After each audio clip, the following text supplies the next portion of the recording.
فخلينا نعمل مسابقه حلوه كده. ايه الاخبار يا صحاب؟ وحشني جدا جدا جدا. ان شاء الله الحلقه دي تعجبك. يلا بينا نعمل تريلر رياكشن على الفيلمين اللي نازلين قريب جدا، ونزل الاعلان بتاعهم من يومين ثلاثه تقريبا. انا لحد دلوقتي لسه ما شفتش الاعلانين دول عشان اجي اتفرج عليهم معاك ونقول راينا فيه. وهما فيلم المشروع اكس وفيلم ريستارت. فيلم المشروع اكس خلينا نتكلم عنه في الاول، لان هو اول اعلان هنشوفه. هو فيلم تاليف واخراج للمخرج بيتر ميمي. بيتر ميمي ليه اعمال قويه جدا وليه اعمال معروفه جدا وكتير مننا عارفينها، منهم مثلا مسلسل الاختيار، منهم حرب كرموز، كازابلانكا، فيلم الهرم الرابع، منهم فيلم موسى، منهم فيلم بيت الروبي، حاجات كتير جدا. وعلى المستوى الكتابي هو من الناس اللي كتابتها كويسه جدا. فيلم مشروع اكس بطولة كريم عبد العزيز، اياد نصار، ياسمين صبري، احمد غزي، عصام السقا، ومعاهم نجوم كتير جدا. مشروع بيتر ميمي اشتغل عليه كتير جدا وصوره في كذا مكان جوه مصر وبره مصر وفي كذا دوله. المشروع دوت انتاج شركه سينرجي، وسينرجي بتقدم بقالها فتره مشاريع كويسه جدا. مش هنتكلم كتير، يلا بينا نشوفه التريلر بتاع الفيلم ونقول راينا فيه. يلا بينا يا شباب، سماعتك الحلوه خش عليه خد لك لقطه.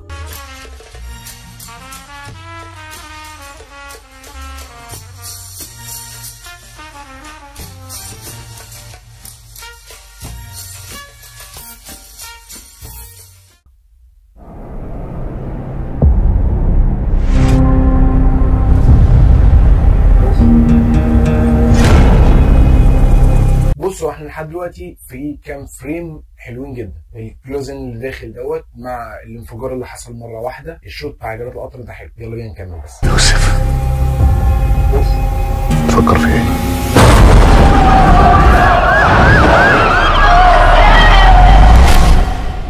دي رحلة موت. احنا بندور على ابره في قماش. تشتغل ايه؟ باطل. بعد ما رفضوني من كلية آثار جامعة القاهرة. دي فرصتك ترجع بني آدم تاني. المشروع بتاعك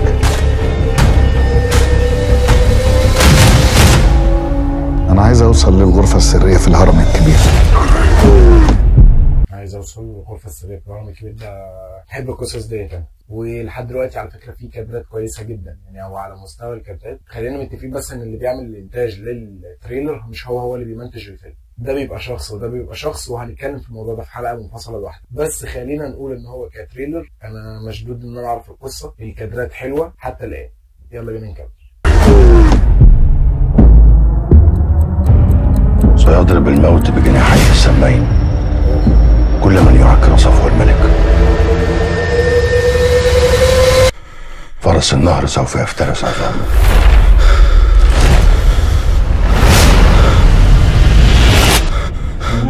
أنا مؤمن بيك.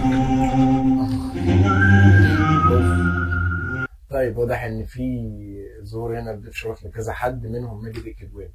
وماجد الكدواني خليني اقول لك ان ظهوره بس كضيف شرف هو هيعلي الفيلم اكتر ما الفيلم هيكون عالي اساسا.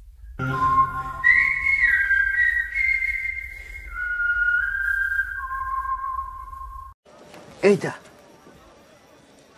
ايه ده؟ ايه الطعابة والحلاوة دي اقسم بالله.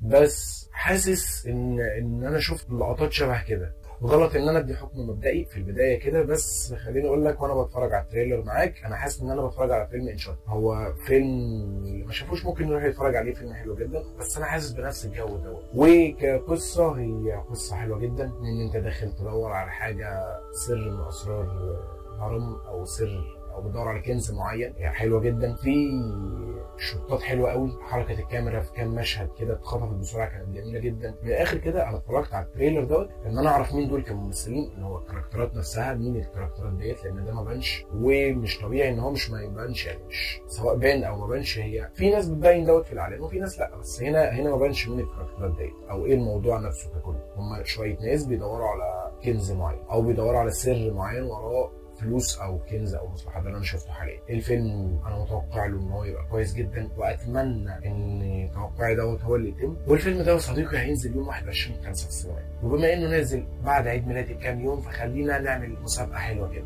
للي حابب. طبعا في حاجه ظهرت في الفيديو هنا هنا هنا تعكس شوي.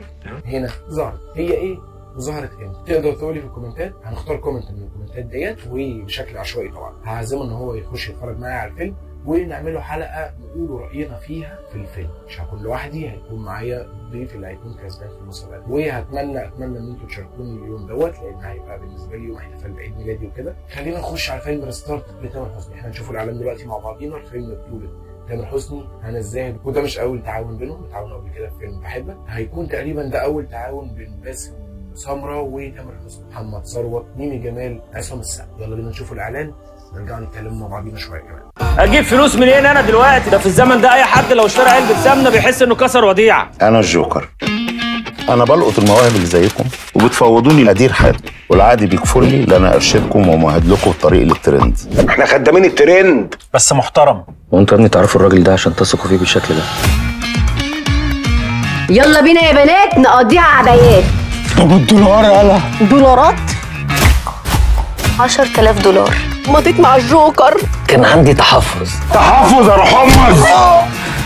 كنت بتقول ايه يا بودي؟ انا بس خدني التعبير، بدل ما اقول اشاده قلت تحفظ. ده اشاده جميله جدا. استاذنك بس في صور. لا فيديو متوقف عليه مستقبلي. لا والله مش فاضيه. سيبوه ياخد صوره ويمشي. بحبك. قفشنا الترند. نايس بارتي. عايز اعمل فرح خارج عن المألوف. ده نلبس صافينار في الفرح.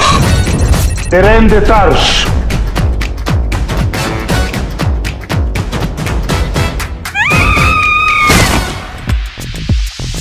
مين احلى واحده هنا دخلت المكان؟ انا. مين حلوه طلقه جايبه اخر الجمدان؟ انا. مين في الدنيا احلى منك؟ مفيش. طب مين في الدنيا ألذ منك؟ مفيش. نتراهن لو ضحكتك تاخدي رقمي؟ مش هتعرف. طب ممكن رقمك؟ عشان ايه؟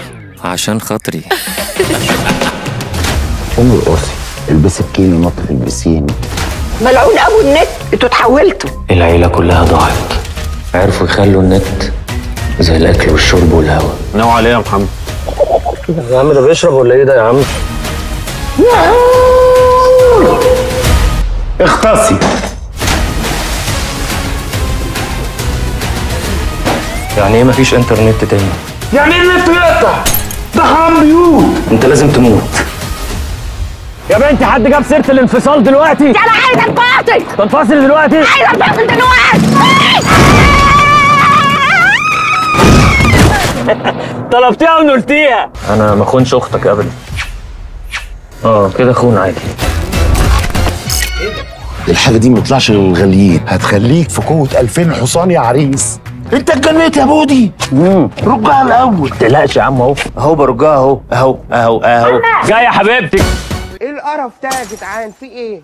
بعد ما اتفرجنا على التريلر الثاني بتاع فيلم ريستارت بطولة تامر حسني، اخراج سارة وفيق، وتأليف ايمن بهجت، انتاج تامر حسني او اخوه عصام. مش متفائل بصراحة، مش عايز اكون متحامل او بقول وجهة نظر مسبقة قبل ما الفيلم ينزل. الله اعلم ردت، الله اعلم عن رأي الناس، الله اعلم لما يبدأ ينزل في التلفزيون الناس هتقبله ولا لا. بس دي التجربة الثالثة ولا الرابعة اللي انا ما بحبهاش لتامر حسني. تامر حسني اخر حاجه ممكن اكون حبيتها له او اتفرجت عليها او كنت متحمس ان انا اخش اتفرج عليها كان هو البدله. وتقريبا لو انا مش غلطان هو برضه تاليف ايمن بهجت.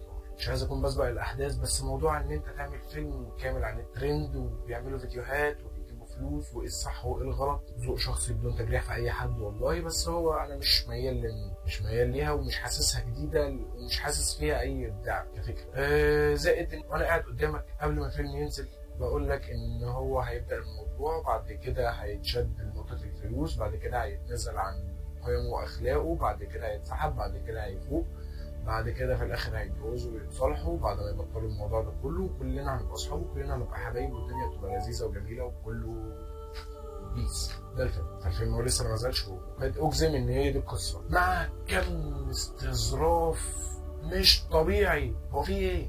هي دي الكوميديا اللي انا هشوفها في الفيلم لما اخش، يعني ده اللي المفروض بيشدني ان انا اشوف الفيلم. الله اعلم، مش عايز احجر على حق حد، بس انا هنا بقول رايي وممكن انت تشاركني رايك في الكومنتات لو تحب. انا مش شايف اي ضحك، لا كوميديا افيه ولا كوميديا موقف ولا صوره نفسها ممكن تضحكني. مش شايف اي حاجه من ديت ممكن تضحك. في افيه مبتذل انا شفته الهام شاهين في التريلر، ان انا في حاجه عايزه متوقف عليها حياتي وراح جاري عليها نطق عليها حرفيا واخدها على الارض. انا بحب ايه؟ فين الضحك؟ الو كوميديا يا نجم. عامة انا اسف لو رايي ده زعل حد من الناس اللي بتحب تامر حسني. انا بحب تامر حسني جدا والله العظيم، بحبه جدا جدا جدا، مش هو لوحده، لا انا من الناس اللي بتحب الكاست اللي في الفيلم ده كله بدون استثناء لاي حد. انا بحب كل الممثلين اللي في الفيلم ده، يكاد يكون ممثل او اتنين منهم المفضلين بالنسبه لي، بس ما تحمستش وهضطر ان انا كده كده اخش اشوفه عشان اعمل لك عنه مراجعه وافضل اقول لك رايي النهائي فيه. نرجع للنقطة الأخيرة، أتمنى تكون اتبسطت، أتمنى تكون رد الفعل ديت مفيدة ليك في حاجة أو خلينا نتناقش فيها بعدين. أنا متحمس جدا لمشروع إكس، مش كده مع ريستارت صراحة، لسه هنعمل تريلر رياكشن لباقي أفلام العيد. أتمنى تكون الحلقة خفيفة عليك، أتمنى تكون اتبسطت. معاك علي أكرم، خد لك لقطة، سلام.